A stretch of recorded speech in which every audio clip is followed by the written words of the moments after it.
Bonsoir, c'est le journal d'Alizé Guadeloupe de ce 12 septembre 2015, soit à 85 jours des élections régionales. Et ce soir, nous recevons Mona Kados, tête de liste du Parti communiste guadeloupéen. C'est sans doute la plus expérimentée des têtes de liste. Mona Kados, en effet, conduisait déjà la liste du Parti communiste guadeloupéen en 1992, puis en 1993 et en 1998. Certains médias ont parlé là concernant de retour et d'obstination. Bonsoir Mona Kados. Bonsoir. On dit que l'obstination c'est un trait de caractère chez vous. Alors cette fois-ci, obstiné ou dévoué? Convaincu. Convaincu que vous pouvez encore apporter quelque chose au Parti communiste et à la Guadeloupe. Au Parti communiste et convaincu aussi que nous sommes sur la bonne voie. On vous retrouve dans un instant, Mona Kados, pour évoquer votre programme et vos ambitions, mais tout de suite, les titres de cette édition. Conflit de l'eau à Capesterre. Après la réunion publique hier soir, les Capestériens ne sont guère plus avancés sur leur sort. Le salon du sport s'est ouvert avec un congrès médical de haut niveau au Memorial Act. Car Chipotel, le concurrent guadeloupéen de la Mini Transat qui part de Douarnenez dans une semaine, sera soutenu par tous ses amis de Sainte-Anne. Le journal, Jean-Luc Icard. Ouvrons ce journal avec cette information sociale. Après une semaine de grève, après l'annonce d'un plan social avec 9 licenciements à la clé, les employés de Darty à Jarry ont finalement repris le travail cet après-midi après la signature d'un protocole d'accord entre la direction et le syndicat UTE-UGTG. Les explications de Richard Scott Tamar. Un protocole de suspension de conflit a été signé entre les grévistes et la direction de Darty, menant à la réouverture du magasin de Jarry. Ce protocole a pour résultat immédiat de retirer 2 employés du plan de licenciement. 7 de ces derniers sont encore sur la sellette. Donc ça nous peut dire, c'est que aujourd'hui là, la mobilisation à travailler qu'a payé et nous avons invité à travailler à Guadeloupe qui confronté à des difficultés dans l'entreprise à organiser la mobilisation parce que nous peut dire aujourd'hui là, par rapport à problèmes que nous avons posés, par rapport à revendications que nous avons posées, la direction commence à s'étendre. Et que aujourd'hui là, à travers les documentations que nous transmettons, nous peut dire que ça nous avons vu devant depuis le départ, nous commencé à comprendre et que aujourd'hui là, par rapport à ça, nous sommes en train d'élaborer un protocole de suspension de conflit qui va permettre que nous ouvrions les négociations conformément à ce qui doit être fait. Le magasin a rouvert ses portes sur les coups de 14 heures. La direction se refuse toujours à tout commentaire. Les négociations reprendront lundi matin. Le conflit de l'eau à Capesterre-Belo. Hier soir, le maire Joël Beaugendre et la présidente de la communauté d'agglomération du Sud-Basse-Terre, Lucette Michaud-Chevry en personne, avaient convié la population à une réunion publique sur leurs problèmes de facturation et d'alimentation en eau. Le dialogue fut parfois tendu. Les 2 élus ont sans cesse renvoyé la balle dans le camp du SIAG ou encore de la préfecture. Une posture jugée politicienne par certains en tout cas. À l'issue de cette réunion, les Capestériens ne sont pas plus avancés sur leur sort. Certains même sont encore plus en colère, et notamment les habitants du quartier de La Sarde. Le reportage de Bénédicte Jourdier. L'eau dont je suis abonné, c'est l'eau du robinet, l'eau courante. Bon, ça ne coule pas. Depuis presque 5 mois, les habitants de La Sarde, sur la commune de Capesterre-Belo, font le triste et même constat. Ils n'ont pas d'eau. Depuis le 6 mai exactement, je n'ai aucune goutte d'eau qui est sortie de mon robinet. Et on n'est pas les seuls parce qu'il y a une dame de Goyave. Elle disait que ça faisait 3 ans qu'ils n'avaient pas d'eau. Et plus haut, ça fait 5 ans qu'ils n'ont pas d'eau. Hier soir, une réunion publique a eu lieu devant la mairie de Capesterre-Belo sous l'initiative de la communauté de communes de Sud-Basse-Terre et de la mairie. Mais les habitants sont déçus, aucune proposition concrète ne leur a été donnée. C'est une histoire politique, je dirais, où l'intérêt des Capestériens n'est pas la priorité. Donc, selon les dires de la présidente, c'est le préfet. Donc, il faut bloquer la préfecture, il faut se mobiliser au niveau de la préfecture, il faut bloquer les routes. Moi, je ne sais pas quoi faire. Moi, à mon avis... il n'y a rien qui va changer si nous, la population, on ne monte pas au créneau. Ce qui veut dire aller voir directement le préfet, comme elle nous a dit Madame Michaud hier. Pour pallier à cette carence, M. Marie a donc investi pratiquement 3 000 € pour l'achat d'un surpresseur, plusieurs citernes et l'équipement de tuyauterie. Et tous les 15 jours, il remplit ces citernes qui lui permettent d'avoir de l'eau, mais de l'eau non potable. C'est une organisation où c'est très pénible et là maintenant, j'en ai ras-le-bol. On en a marre. C'est toujours les mêmes paroles. Il y a beaucoup de paroles, plein de paroles, mais il n'y a aucun acte qui aboutit. Toutes les semaines, la communauté de communes de Sud-Basse-Terre livre 10 litres d'eau à tous les habitants du quartier La Sarde. Une quantité insuffisante pour ces citoyens qui se considèrent comme sinistrés. Madame Cados, rebonsoir. On vous a, depuis votre désignation à la tête du Parti communiste, en tout cas pour cette élection, entendu évoquer succinctement la question de l'eau. Est-ce un problème politique, comme le disent ces citoyens capestériens? Le problème de l'eau, M. Icard, je dirais que c'est une plaie dans notre Guadeloupe, et une plaie gangrenée, parce que ce n'est pas d'aujourd'hui que nous avons des problèmes concernant l'eau, et ce n'est pas non plus d'aujourd'hui que nous savons qu'il y a une perte d'eau de plus de la moitié de l'eau qui passe dans les tuyaux. Alors, ça, c'est le constat que tout le monde a à peu près fait. Quelles sont les solutions? Est-ce une autorité unique, un gestionnaire unique? En ce qui nous concerne, Parti communiste guadeloupéen, nous avons depuis déjà plusieurs années, depuis que nous étions au conseil régional avec M. Proto, fait des propositions très précises justement pour la gestion de l'eau. Un organisme public est indispensable parce que l'eau, c'est quelque chose qui est indispensable à la vie.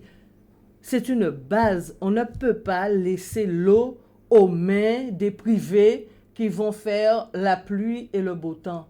Il faut que la population puisse disposer de l'eau dans des conditions satisfaisantes à un prix étudié et de façon régulière. Organisme public guadeloupéen, c'est ce que vous voulez dire? Un organisme public où l'autorité guadeloupéenne aura la maîtrise de l'eau, de la production, en passant par les circuits pour arriver à la distribution et également avec un prix étudié.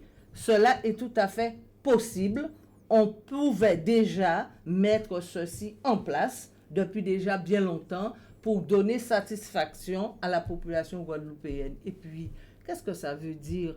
Avec ces coupures d'eau incessantes, et on parle de promouvoir le tourisme. Quel tourisme on veut promouvoir alors que tout le monde se plaint de ces coupures d'eau qui gênent, qui fait partir les clients dans les gîtes? Mais c'est quelque chose de monstrueux pour notre pays, alors qu'il est prouvé que la richesse en eau existe. La Guadeloupe a de l'eau pour pouvoir servir sa population correctement. On retiendra votre proposition, la création d'un organisme public local ou guadeloupéen, comme vous le voulez. Guadeloupéen, pourquoi ne pas le dire? Pourquoi ne pas le dire? Vous l'avez dit, Madame Cados. Revenons à votre désignation comme tête de liste du Parti communiste guadeloupéen. D'abord, sur vous-même. Je l'ai dit, vous étiez déjà tête de liste du parti en 1992. Certains ont dit que c'était le signe, votre retour était le signe d'un manque de renouvellement au Parti communiste guadeloupéen. Je ne le pense pas, mais s'agissant du renouvellement Parti communiste guadeloupéen, ce n'est un secret pour personne. Effectivement, nous avons quelques retards s'agissant du renouvellement. Mais nous avons quand même quelques bourgeons, nous avons quand même quelques jeunes pousses. Et je ne pense pas que ce soit véritablement une panne de jeunes pousses qui fait On va donc les voir sur votre liste. Mais attendez, on va voir. Alors, n'y a-t-il pas un problème politique au sein du Parti communiste quand le secrétaire général du parti est candidat à l'investiture, vous-même, et qu'il n'est pas élu? Il faut qu'il démissionne aujourd'hui? Non, je crois que vous posez mal le problème, ou peut-être que vous ne le connaissez pas. Dans notre parti, nous avons des principes, nous avons des habitudes, et là, cette fois-ci, nous avons tout simplement repris nos habitudes. Il y a eu des propositions qui ont été faites par le comité central. Pourquoi le secrétaire général n'est pas le candidat, la tête de liste du parti? Mais ce n'est pas quelque chose d'automatique d'ailleurs. si vous repassez l'histoire sais, du Parti vous ne communiste, l'étiez pas. vous allez voir, je sais vous bien. allez voir que nous n'avons pas eu de secrétaire général, Candidat tête de liste. Ça, j'ai tête bien- de liste oui, à aucune je élection. connais un peu Donc votre ce n'est pas histoire. une tradition. Ce n'est pas une tradition. Mais il fait Maintenant, partie des jeunes pousses, comme vous dites. Mais le camarade Flémin garde toute l'estime que nous avons pour lui, que le parti a pour lui. Il n'a rien perdu. Il y a eu un certain nombre, il y a eu 4 propositions pour être précises, faites par le comité central. Les camarades de la base pouvaient encore en ajouter d'autres, mais il y a eu, disons, une présélection. Faisait partie notre secrétaire général. La base a tranché, a choisi au regard d'une certaine expérience, au regard d'un certain nombre de choses. On a compris. Et il se trouve que cela n'a posé aucun problème dans nos rangs, je vous rassure. Très bien, je l'enregistre. Est-ce que l'évolution institutionnelle sera votre priorité, en tout cas dans le débat de ces régionales? Alors, permettez-moi de rectifier, M. Icard, ce ne sera pas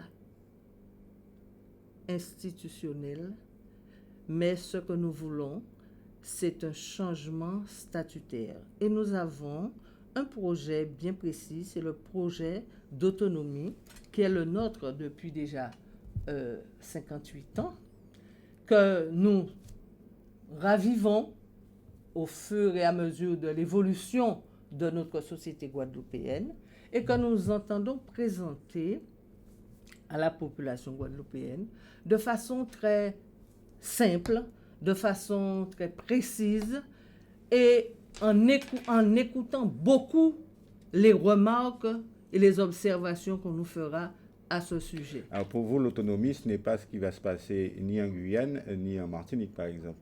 Mais bien sûr que non, M. Icard. On ne peut pas appeler ça autonomie. Il ne faut pas, comme je dirais, brouiller les pistes. L'autonomie, d'ailleurs, nous avons des exemples. Pourquoi ne pas parler de Saint-Barthélemy, par exemple, au lieu de parler de la Guyane ou de la Martinique? À la Martinique et en Guyane, nous restons encore dans le cadre du droit commun. L'autonomie, c'est une situation administrative qui permettra à la Guadeloupe de pouvoir décider d'un certain nombre de choses qui sont fondamentales pour son avenir, pour son développement. Ce sont des sujets que nous aurons évidemment l'occasion d'aborder avec vous d'ici ces élections. Un mot de politique. En 2004, vous avez fait alliance avec les nationalistes ou les indépendantistes. Est-ce que c'est toujours d'actualité? Ce qui a été d'actualité il n'y a pas très longtemps, c'est ce que nous avons appelé les forces anticolonialistes et anticapitalistes. Et nous avons créé, il y a de cela 3 ans, je crois, les FPAC. Après environ 2 ans de travail, de négociation, parce qu'il a fallu rapprocher les points de vue. Nous avions constaté que les anticolonialistes de Guadeloupe avaient perdu beaucoup de temps à se tirer dans les pattes. Et que le grand bénéficiaire avait été le pouvoir colonial. Donc nous avions décidé de nous mettre ensemble pour faire des choses sérieuses pour la Guadeloupe. Je vous parle de l'avenir. Mais il faut prendre les choses par le commencement. Il s'est trouvé que cette organisation qui avait suscité beaucoup d'espoir dans le pays, eh bien, a fondu. Sans que nous sachions trop pourquoi ni comment. Nous avons appris qu'il y a une liste de l'UPLG qui faisait partie de ces forces patriotiques dans les FPAC. Nous avons annoncé que nous allions présenter une liste. Nous avons fait une déclaration qui est ouverte à tous ceux qui partagent peu ou prou notre volonté de changement statutaire. Donc, Donc, la porte est ouverte pour tout le monde. Un dernier mot très rapide. Ça veut dire qu'il n'y aura pas éventuellement d'alliance ou d'appel à voter Victorin Lurel au second tour s'il y en a un. Mais M. Icard, commençons par le commencement. Nous sommes encore avant le premier tour. Vous voulez parler du deuxième tour? Donc vous ne me répondrez pas ce soir. Mais je ne peux pas répondre à quelque chose. L'Union de la gauche dont vous avez été un des chantres il y a quelques années, c'est terminé. Monsieur Icard, nous avons au Parti communiste guadeloupéen pris une résolution qui consiste à dire... On laisse la porte ouverte à tous les anticolonialistes, ça je l'ai entendu. Oui. Donc, mais bien avant, je vous dirais que, compte tenu des échecs et du dernier que nous avons subi avec les FPAC, nous nous sommes dit, eh bien maintenant peut-être qu'il vaut mieux, sans renoncer au principe de rassemblement qui a toujours été le nôtre, rassemblement pour lequel nous avons toujours œuvré, nous, Parti communiste guadeloupéen. Mais nous nous sommes dit, adressons-nous directement au peuple guadeloupéen et nous allons voir comment il réagira. Merci Mona Grados, merci d'avoir accepté notre invitation.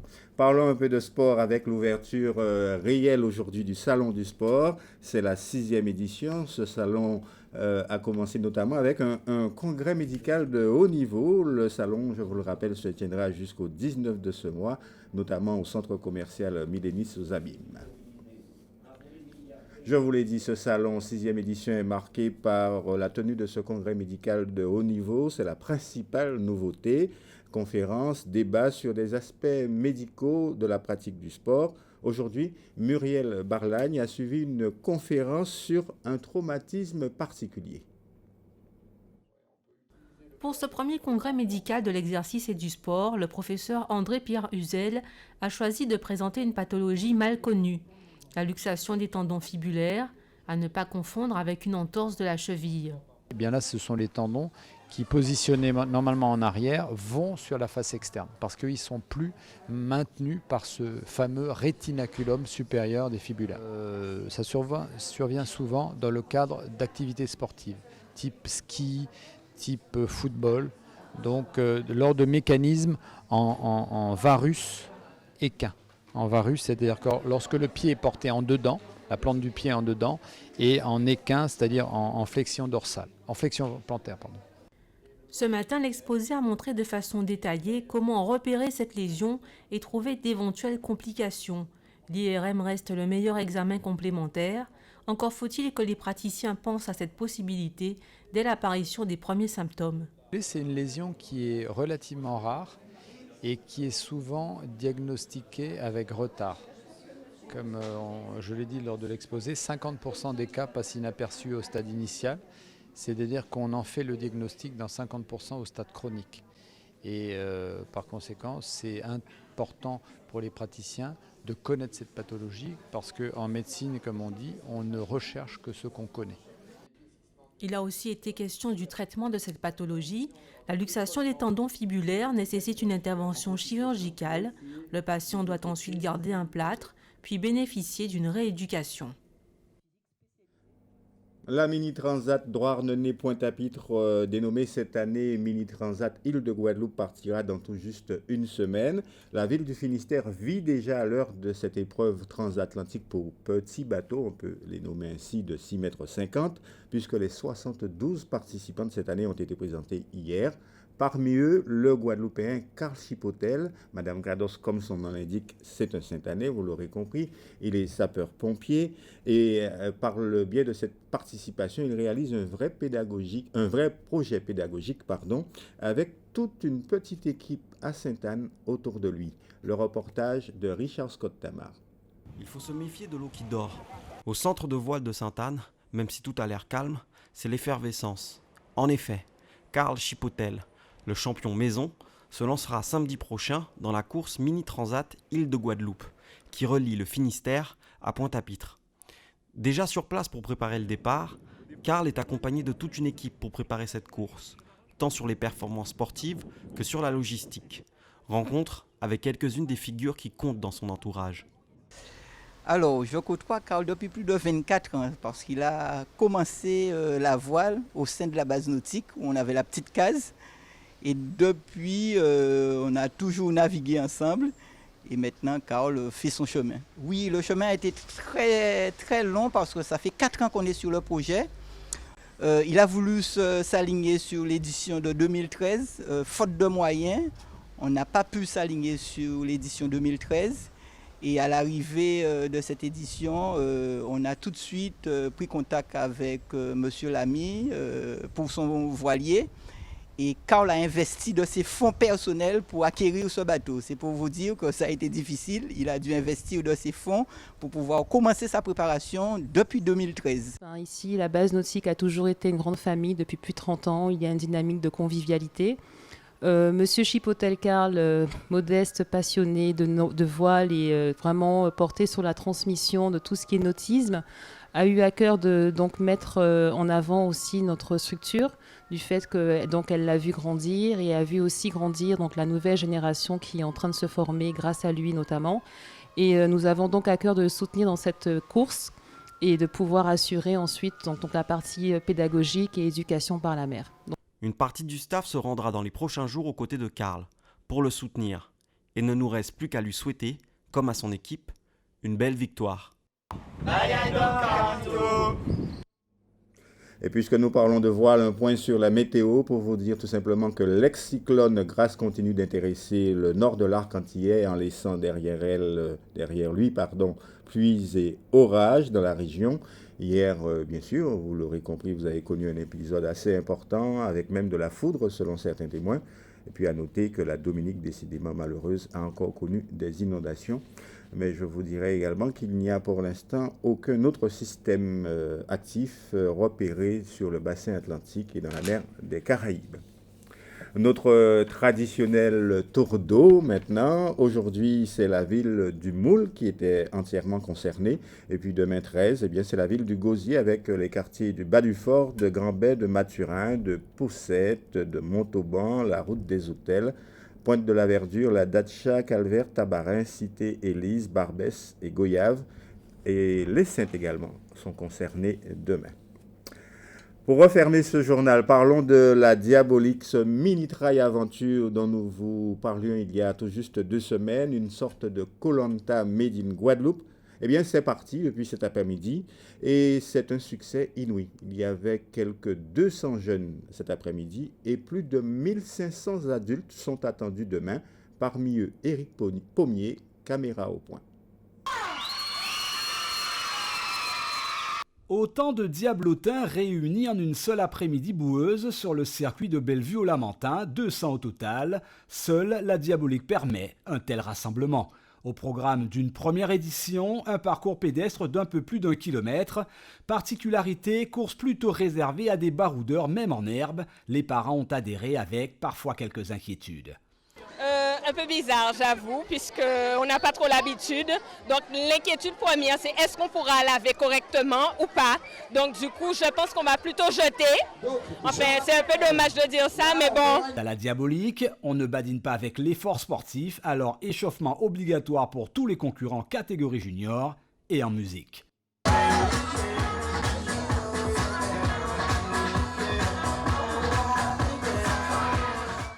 Échauffement effectué, tout le monde sur la ligne de départ et en avant pour un parcours semé d'embûches. C'est cela la Diabolique dans toute sa définition. On est vraiment au-delà des espérances, on voit que tout le monde a bien accroché, les enfants sont venus en masse, donc là par exemple on est à guichet fermé pour les adultes, donc c'est une grande réussite et on est très contents et merci à vous tous. Courir, nager, ramper, glisser, les ateliers s'enchaînent, le parcours est original, les diablotins s'en donnent à cœur joie devant des parents transformés en supporters, les concurrents eux en redemandent. C'est super, cool et épuisant. Il y avait un toboggan, enfin un toboggan c'était une toile sur la boue, du coup on glissait. Sauf qu'il y avait aussi des tranchées où dedans il y avait de l'eau avec de la boue. Ça c'était le mieux vu que j'ai fait de la brasse dedans.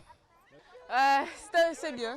Elle est magnifique, ça a recommencé, chaque année on y sera en tout cas. Je ne vais plus jamais regretter, à partir de la Diabolique d'aujourd'hui, ils pourront tous les jours aller dans la bouche, je dirai plus rien. Ils s'entraîneront pour l'année prochaine. Là ils sont debout, ils sont accroupis, ils sont couchés, ils sont assis, enfin voilà. Je pense que c'est une très très bonne formule, je ne connaissais pas, je découvre avec plaisir. Petit bobo par-ci, abandon par-là, qu'importe, les diablotins se souviendront d'une journée épique et surtout dans la boue. Cela valait bien pour récompenser une après-midi d'effort, une petite médaille. Demain, même affiche, cette fois pour les adultes, catégorie Masters. Ils seront 1500 pour un parcours de 6 km. Voilà qui met un terme à cette édition. Merci de l'avoir suivi. Dans un instant, le journal de TF1 suivi des pronostics hippiques de Prévert-Mayengo. Et si vous n'êtes pas turfiste, eh bien, vous pouvez encore rêver du gros lot en regardant l'émission qui suivra, Qui veut gagner des millions. Excellente soirée sur Alizé. Je vous retrouve demain 19h.